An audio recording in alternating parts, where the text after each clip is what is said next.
Tapos mga langis yan, hindi ko alam kung saan natatapon itong mga langis na to. Ayan o, basa yung makina ko, pati ito, basa. Sana magamit ko siya ngayon kasi may pasok ako eh. Tapon hindi ko nagamit.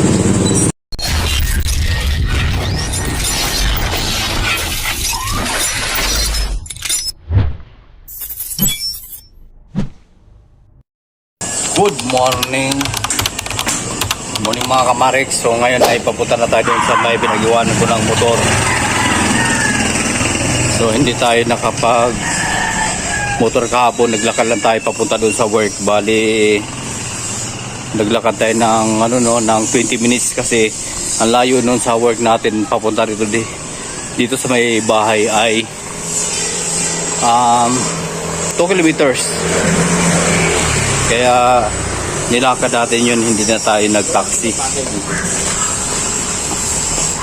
So ngayon ay yung sa pinag-iwanan natin ng motor ay kaibigan naman natin yung may-ari. Pati yung mekaniko, kaibigan din natin. Yung may-ari nun ay isa siyang seaman. Pero hindi yata siya sumakay ngayon So alam nyo ba kung magkano yung isang buwan niya? 300,000. Grabe Kaya nakapagpatayo siya ng motor shop. So yung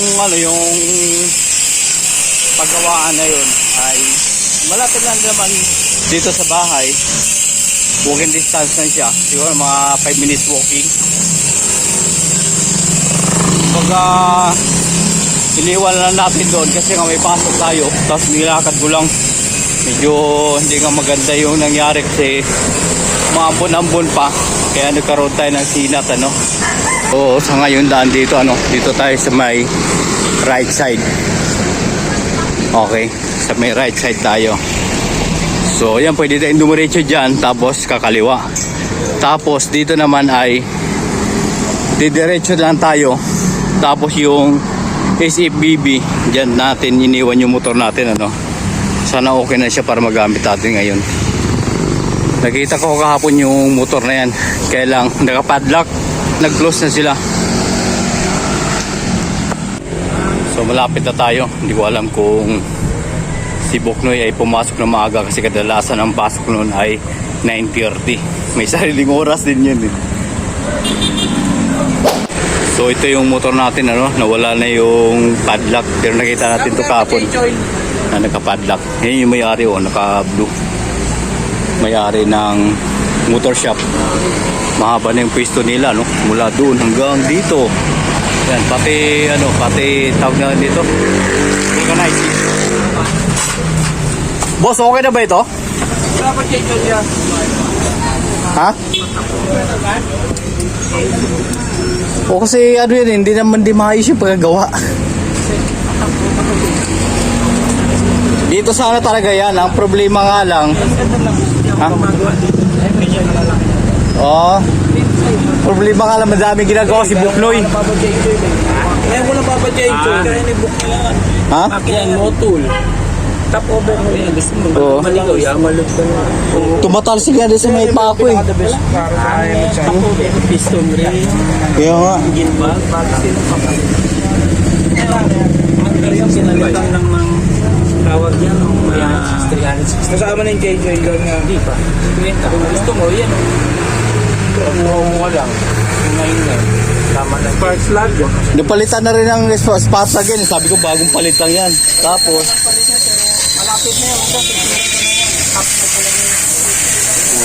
sana andar siya ngayon. Sana andar. Magkano pala yung charge ko dyan? 350. Sige.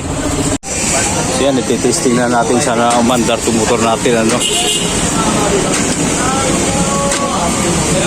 Okay. Sana mandar. Yan, may neutral na. Okay. Hindi pa nakakabit. Yun, di pa pala nakakabit.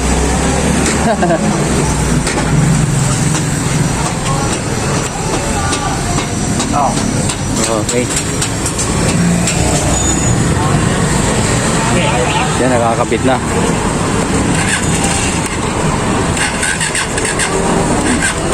Mahina na yung battery ko. palitan natin ng palitan.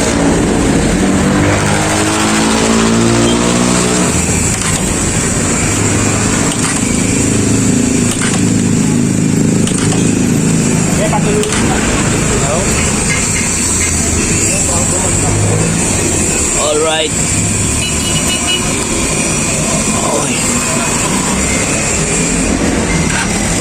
Ayun na yung baterya.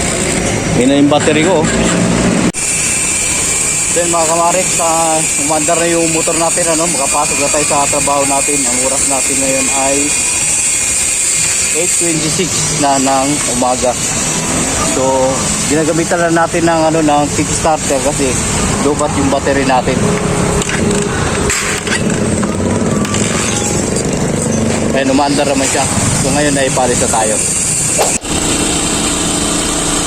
So yun mga kamarik, nakarating lang natin dito sa may parkingan ng ating pinapasukan, ano. So mapakita ko lang sa inyo yung makina ng ating motor. Ayun, no, muusok-usok yan, medyo nakakahiya nga eh. Tapos matansik pa rin yung langis. Kaya malamang hindi yan, ano, hindi masyadong naigpitan yung pagkalagay, kaya mausok eh, no. So mausok siya. Pakita ko lang sa inyo, ha. Ayan, no, umuusok siya kasi yung langis dyan ay tumatagas dito sa may tambutso, kaya mausok. So pinagtyagaan ko lang muna to, no. Pero ano, medyo lumala yung sitwasyon, ano. Dati kasi kumakatok lang siya, pero hindi ko na-expect na ganito yung mangyayari sa motor natin. Katatapos na ito ng ano, pinapagawa natin sa Caloocan, tapos ganito na yung itsura niya. Bayad pa naman tayo ng 2,000, tapos ito yung mangyayari. Ayan, oh, yung langis. Yan, oh, papatak yung langis, oh. Okay. So parang nanggagaling sa may engine block yung tulo ng langis. Hindi ko alam kung ano, parang sa palagi ko hindi na masyadong naigpitan yung pagsarado ng ating engine block. Hindi kaya sira na siguro yung ano niyan, yung gasket niya. Grabe, ano? Grabe yung nangyari sa motor natin. Instead na makatipid tayo, parang papagastos pa yata eh. Tayo muna natin. Pero gumagana na yung wiring niya, oh. Yun lang yata yung nagawa ng maayos. Mausok, oh. Nakakaya sa mga katabi. Maaring ano, anytime maaboy siya. Grabe. Yan, oh. Mausok. So ganyan na yung motor natin. Hindi na ano, hindi na kondisyon yung motor natin. Nung kumakatok yung makina niya, tuyong-tuyo pa yung ano natin, yung motor natin, yung makina niya. Pero ngayon basang-basa na. Grabe. Bayad tayo ng 2,000, tapos ganito yung mangyayari. Umiiwas tayo sa 7,000, pero parang mapagastos yata tayo.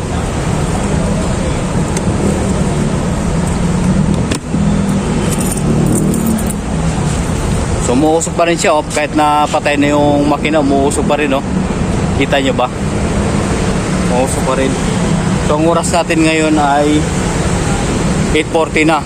May formation tayo ng alas 9. So saglit lang naman tayo magbihis, 5 minuto tapos na.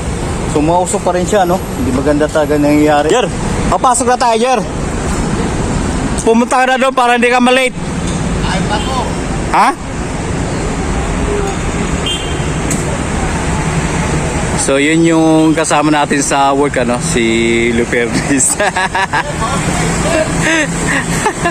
O, kumain ka muna dyan. So ngayon ay papasok na tayo. Ayun ako, ayun, oh, ang daming langis na papatak, oh. Oh, kusang gala na yan. Malupit. Ay nako, hindi maganda talaga yung nangyari sa motor ko. Lumala. The next day, thousands of tears later. Good morning mga kamareks. Ang date natin ngayon ay December 11, 2024. So ngayon ay titesting na natin yung motor natin kasi ngayon lang to nakarating dito dahil na tumirik nga to nung nakaraang araw, kaya ititesting muna natin kung gagana na siya na maayos. So i-start muna natin kung gagana siya. Okay. So neutral. Hirap panda rin, ano? Ayan, oh.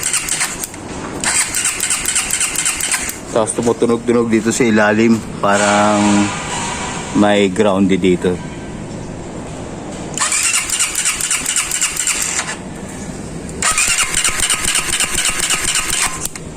Ayaw talaga umandar. So titingnan natin dito kung okay. So ayos naman. Naka-up. Dapat naka-down to.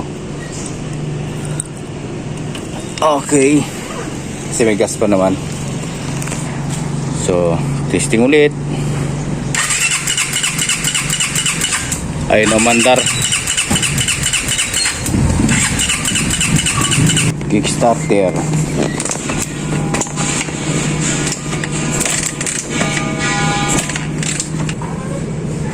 So yun ang ginagawa ko, binabawasan ko ng gas para matagal yung tubig na naka-stack sa karburador. Ayan, okay na yan. Okay. Tapos ang gagawin natin ay punasan natin ang ating karburador. Baka yun ang dahilan kaya hindi umandar. Punasan natin yung spark plug. No, tunggal yung ulo. Try ulit. Ayaw na. Naluho na. Ayaw umandar. Ayaw talaga umandar kahit anong gawin natin. Kaya nangyayari ay pinalala mo lang, Boss JR, yung ating motor. Okay pa siya dati, gumagana pa. Ngayon hindi na gumagana. Naliligo pa sa langis yung motor natin. Terribly. Papasok ako ngayon. Ang oras natin ay 8:45. Tapos siguro magano lang ako ngayon So yun mga kamarik, sa nag-movie tayo. Kasakay tayo ngayon sa movie kasi yung motor natin tumirik. Yung pinagawa natin ng motor doon sa may Caloocan. Kahit tayo ng 2,000, no? Shoutout sa GR. Gumawa ng ating motor. Parang sinira mo lang yung oras natin eh. Pinakay mo pa ako ng balang oras. Tapos yun lang mangyayari sa motor natin. Kaya nag-movie ako papunta doon sa work na pang sa work ko kasi yung motor tumirik kahit talagang mandar. So ito yung driver natin. Yan. Pambira. Naubos yung diop ko doon. Tapos abala yung nangyayari. Dalawang beses na to. Yung una nung isang araw naglakad tayo kasi subukan kong lakarin yung work natin. Nakarating naman tayo doon. Kailangan karoon ako ng silas kasi papunta pa. Tapos ngayon ayaw na naman mag-start yung motor natin. Gawa ko na kapag tanis pa lang kumana naman. Lumausok talaga kasi ang bodyo ay parang yung engine block niya pumapasok na doon yung langis doon sa piston. Kaya pag siya, pagbubuga ng usok kasama na yung langis kaya mausok siya. So hindi maganda, no? Kung hindi pala kaya dapat tinanggihan mo na lang kasi marami namang gumagawa doon. So, naubos yung oras ko, medyo matagal yun ha. Naubos yung diop ko doon sa pag-aantay. Tapos ang nangyari, abala. First time kong maglakad kasi first time na tumirik yung motor ko. Naglakad ako papunta doon sa mula sa bahay papunta doon sa work. Tapos ngayon sumakit tayo ng Move-It. Nagmo-Move-It tayo. Nag-download ako kahapon. So first time nangyari ito. Kaya hindi maganda. Dito rin ako dumadaan lagi. Itong area na to.